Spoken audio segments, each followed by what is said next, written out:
समंदर के किनारे बसे एक छोटे से गांव में रामू काका नाम का एक बूढ़ा मछुआरा रहता था, जिसकी जिंदगी समुद्र की लहरों की तरह सरल और गहरी थी। उम्र लगभग 90 साल, लेकिन उनकी आंखों में वही चमक और मेहनत करने की आदत आज भी वैसी ही थी, मानो समय ने उन्हें छुआ ही न हो। हर सुबह की तरह उस दिन भी रामू काका मछली पकड़ने के लिए समंदर में निकल पड़ने की तैयारी में थे, बिल्कुल बीते 7 दशकों की तरह। चारों तरफ सिर्फ पानी और पानी था, नीला आसमान और गहरा नीला समंदर।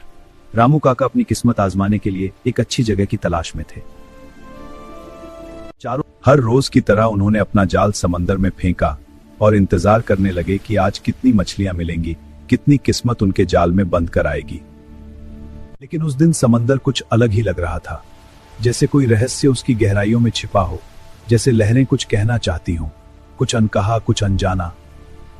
अचानक उनका जाल ऐसे खिंचा जैसे किसी बहुत भारी चीज ने उसे पकड़ लिया हो। ऐसा भारीपन उन्होंने अपनी जिंदगी में कभी महसूस नहीं किया था, कभी नहीं। रामू काका सोचने लगे कि शायद बहुत बड़ी मछली या फिर कोई और विशाल चीज इस जाल में फंस गई है। शायद उनकी किस्मत ने करवट बदल ली है। जाल में कोई मछली नहीं, बल्कि 3 जवान लड़कियां बेहोश हालत में पड़ी थीं। उनके चेहरे पर एक अजीब सी शांति थी, मानो कोई सपना देख रही हों। रामू काका इतने हैरान हुए कि उनके हाथ से चप्पू छूटकर पानी में गिर गया, लेकिन उन्हें उसकी परवाह नहीं थी, बस वे उन लड़कियों को देख रहे थे। उन्होंने झट से अपनी बूढ़ी बाहों में ताकत भरी और उन लड़कियों को एक एक करके नाव में उठा लिया, मानो अपनी ही बेटियां हों, अपना ही खून हो। उनकी चिंता भरी आंखें देख रही थीं कि ये लड़कियां आखिर समंदर की गहराइयों में कैसे पहुंच गईं। क्या यह कोई चमत्कार है या कोई और रहस्य? उनकी अब मछली पकड़ने का कोई मतलब नहीं था। उन्होंने फैसला किया कि पहले इन्हें बचाना जरूरी है, भले ही आज उनकी झोली खाली ही क्यों न रह जाए। गांव लौटकर उन्होंने अपनी छोटी सी झोपड़ी में उन लड़कियों को लिटा दिया और उनके होश में आने का इंतजार करने लगे, बड़ी बेचैनी से, बड़ी आशा से। काफी देर बाद एक लड़की ने करवट बदली और धीरे धीरे उसकी आंखें खुलने लगी, मानो किसी गहरी नींद से जाग रही हो, किसी सपने से लौट रही हो। जब तीनों लड़कियों को पूरी तरह होश आ गया तो रामू काका ने उनसे पूछा, बेटी तुम कौन हो और कहां से आई हो इस अकेले समंदर में? हम बहुत दूर से आई हैं। एक तूफान ने हमें यहाँ फेंक दिया। तुम सब ठीक तो हो? डरने की कोई बात नहीं। उन्होंने बताया कि उनका जहाज तूफान में डूब गया और वे बहते बहते यहाँ तक आ गईं, लेकिन उनकी बातों में कुछ ऐसा था जो पूरी तरह विश्वसनीय नहीं लग रहा था। रामू काका ने सोचा, चाहे ये जो भी हो, भूखी हैं तो खाना तो देना ही पड़ेगा। इंसानियत तो यही सिखाती है, यही धर्म है। रात गहरी थी, लेकिन रामू काका की नींद उड़ चुकी थी। वह बार बार सोच रहे थे कि ये लड़कियां आखिर हैं कौन? क्या सच में यह कोई दिव्य लीला है? अगली सुबह जब सूरज निकला, तीनों लड़कियां झोपड़ी से बाहर आकर खड़ी हो गईं और समुद्र की ओर देखने लगीं, मानो किसी पुरानी याद में खो गई हों। मुझे इन लड़कियों के बारे में सब पता है, ये साधारण नहीं है, इनके पास कोई रहस्य है। भैरव, तुम क्या कह रहे हो? ये मेरी मेहमान है। रामू काका, मुझे सब पता है। मुझे सच बताओ, वरना मैं सरकार को खबर कर दूंगा और तुम्हें गांव से निकलवा दूंगा। हमने कुछ गलत नहीं किया। तुम्हारी सजा तय है। हम डरने वाले नहीं हैं। लड़कियों के चेहरे पर डर छा गया। उन्हें लगा कि उनका रहस्य अब छुप नहीं पाएगा। कोई न कोई दिन उनकी असलियत सामने आ ही जाएगी, कोई न कोई। लेकिन भैरव नहीं माना। उसने रामू काका को धक्का दे दिया, जिससे वह जमीन पर गिर गए और फिर वह लड़कियों की तरफ बढ़ने लगा। बड़ी हिंसक है। अरे भैरव, ये क्या कर रहा है तू? ये मेरी मेहमान है, इन्हें डराने का तुझे कोई डर नहीं, इन्हें कोई छू नहीं सकता। तभी अचानक माहौल बदल गया।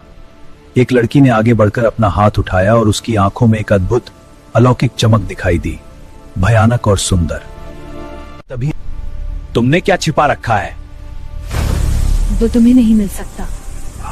उसके हाथ से एक तेज रोशनी निकली, जिससे भैरव की आंखें झा हो गए। भागो, ये क्या है? डरा हुआ भैरव चिल्लाता हुआ वहां से भाग गया। अब रामू काका के सामने सच आ चुका था। वे साधारण नहीं, कोई और ही दुनिया थी। उस रात समंदर से एक अजीब सी रोशनी उठी और सीधे रामू काका की झोपड़ी की ओर बढ़ने लगी, मानो कोई निमंत्रण हो, कोई पुकार हो, कोई इशारा हो। उस लड़कियां झोपड़ी से बाहर निकल आईं और उस रोशनी की तरफ चल दी। उनका शरीर भी चमकने लगा था, मानो वे भी उसी ज्योति से जगमगा रही हों। रामू काका भी उनके पीछे पीछे समुद्र के किनारे तक आ गए। जो उन्होंने देखा उस पर विश्वास करना मुश्किल था, मानो कोई सपना हो, कोई चमत्कार हो। रामू, हम साधारण इंसान नहीं हैं, हम इसी समंदर की बेटियां हैं। धन्यवाद बाबा, हमें बचाने के लिए, हमारा राज रखने के लिए। हम इस समंदर की रक्षक आत्माएं हैं। हमारा काम समंदर की शांति बनाए रखना है। माँ, आपकी कृपा से ही तो मैं आज तक जीवित हूँ। रामू काका यह सब सुनकर भावुक हो गए। उन्हें समझ में आ गया कि ये कोई साधारण प्राणी नहीं है, ये तो साक्षात देवियां हैं, समुद्र की पुत्रियां हैं। दूर से भैरव यह सब देख रहा था। उसकी आंखें डर और हैरानी से फटी हुई थी। उसे अब अपनी गलती का एहसास हो रहा था, लेकिन बहुत देर हो चुकी थी। एक आत्मा ने आगे बढ़कर रामू काका के सिर पर अपना हाथ रखा और बोली, आपने बिना किसी लालच के हमारी मदद की, यह आपका सबसे बड़ा गुण है। धन्यवाद देवी। ये लो तुम्हारी अनुकुमारी बेटी ज्ञान। अरे रामू, वो मोती मुझे दे दो। नहीं, ये मेरी मेहनत का फल है। अपना सच बताने के बाद तीनों रक्षक आत्माएं अब वापस समुद्र में लौटने के लिए मुड़ गईं, उस रोशनी भरे रास्ते पर अपने घर की ओर। आपकी दयालुता कभी बेकार नहीं जाएगी। इस दयालुता क्षण का इनाम आपको जरूर मिलेगा। यह सब क्या बकवास है, मुझे भी बताओ। शांत रहो भैरव। लेकिन भैरव का लालच अभी खत्म नहीं हुआ था। वह यह चमत्कारी शक्ति पाने के लिए उनके पीछे भागा, पागलों की तरह, बिना कुछ सोचे समझे। वह चिल्लाया, मुझे भी कोई शक्ति दे दो। और उसने एक आत्मा का हाथ पकड़ने की कोशिश की, मानो कोई भिखारी भीख मांग रहा हो, लेकिन बलपूर्वक।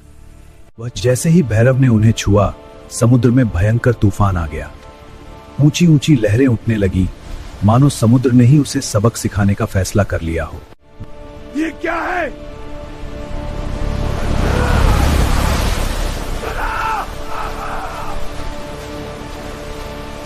रामू काका ने यह देखा तो उनका दया भरा दिल पसीज गया। वह भैरव को बचाने के लिए आगे बढ़े, भले ही उसने उनके साथ बुरा किया था। धन्यवाद काका। उन्होंने अपनी जान की परवाह न करते हुए भैरव की तरफ रस्सी फेंकी और उसे खींचने लगे, तूफानी लहरों के बीच अपनी पूरी ताकत से, बस उसे बचाने के लिए। देखो, ये तूफान मेरी नाव को डुबो देगा। यह देखकर तीनों रक्षक आत्माओं का दिल पिघल गया। उन्होंने अपने हाथ उठाकर तूफान को शांत किया। तूफान रुक गया और समुद्र फिर से शांत हो गया। भैरव बेहोशी की हालत में किनारे पर पड़ा था और रामू काका उसके पास बैठे थे, उसकी चिंता कर रहे थे। जब भैरव को होश आया तो उसकी आंखों में आंसू थे। उसे अपनी गलती का एहसास हो गया था। उसे लगा कि उसने कितना बड़ा पाप किया है, कितनी बुराई की है। मुझे माफ कर दीजिए रामू काका। बेटा, लालच बुरी चीज है, इसे हमेशा याद रखना और कभी किसी का बुरा मत सोचना। रक्षक आत्माएं रामू काका के सामने आई और बोली, आपने सच्ची इंसानियत दिखाई। हम आपको यह सीप देती हैं। यह हमारा आशीर्वाद है। इसे हमेशा अपने पास रखना। यह आपको कभी मुसीबत में नहीं पड़ने देगा। यह आपकी रक्षा करेगा। रामू काका ने वह सीप हाथ में लिया तो उन्हें एक अजीब सी शक्ति और शांति का अनुभव हुआ, मानो उनका शरीर फिर से जवान हो गया हो, मानो उनमें नई जान आ गई हो। अब उनका समय पूरा हो चुका था। वे धीरे धीरे समुद्र के पानी में समाती चली गईं, रोशनी के कणों की तरह लहरों में घुलती हुई, हमेशा के लिए। जाते जाते उन्होंने एक बार रामू काका की ओर देखा और मुस्कुरा दी। फिर वे हमेशा के लिए गायब हो गई, केवल यादें छोड़कर, केवल आशीर्वाद छोड़कर। अगली सुबह रामू काका समुद्र के किनारे खड़े थे। सब कुछ एक सपने जैसा लग रहा था, लेकिन उनके हाथ में वह सीप था जो कह रहा था कि यह सब सच था। लेकिन जब उन्होंने अपनी जेब में हाथ डाला तो उन्हें वह चमत्कारी सीप मिली। यह सच था, सब सच था। वे देवियां सच में आई थीं, सच में गई थीं। लेकिन जाल डालता हूँ। उस दिन जब रामू काका मछली पकड़ने गए तो उनका जाल मछलियों से इतना भर गया कि वह उठा नहीं पा रहे थे। उनके जीवन में ऐसा कभी नहीं हुआ था, कभी नहीं। बाप रे! देखो समंदर ने आज कैसी कृपा की है। अरे रामू काका, इतनी सारी मछलियाँ, ये क्या जादू है? रामू काका की किस्मत जाग चुकी थी, मानो समंदर ने ही उन्हें यह उपहार दिया हो। रामू काका समझ गए कि यह उन रक्षक आत्माओं का आशीर्वाद है। उन्होंने मन ही मन उनका धन्यवाद किया, आंखों में आंसू लिए, हाथ जोड़े, समुद्र की ओर देखते हुए। भैरव ने अपना लालच छोड़ दिया और रामू काका के साथ मिलकर ईमानदारी से मछली पकड़ने लगा। अब वह उनका बेटा बन गया था, उनका सहारा बन गया था। काका, ये जाल मैं संभालता हूँ। हाँ बेटा, धीरे से खींच। देखो, मेरी छोटी सी दुकान। बहुत बढ़िया रामू काका। हाँ, माल अच्छा है। धन्यवाद भैरव, तुम सबके प्यार से। आपको आशीर्वाद। कहते हैं आज भी कभी कभी गहरे समंदर में नीली रोशनी दिख जाती है, मानो वे आत्माएं उन्हें याद कर रही हों, उन्हें देख रही हों, दूर से बस देख रही हों।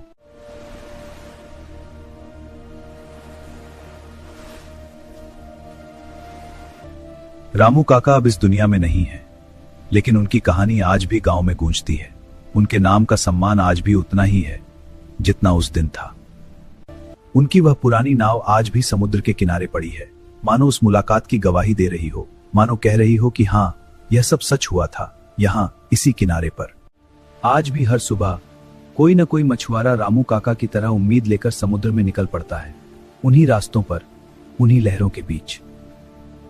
समंदर आज भी उतना ही गहरा और रहस्यमयी है जितना उस दिन था, उतना ही शांत और उतना ही उग्र, उतना ही अनंत और उतना ही रहस्यमय। समंदर और वह चमत्कारी सीप आज भी उनके घर में रखी है, जो अच्छाई की जीत का प्रतीक है।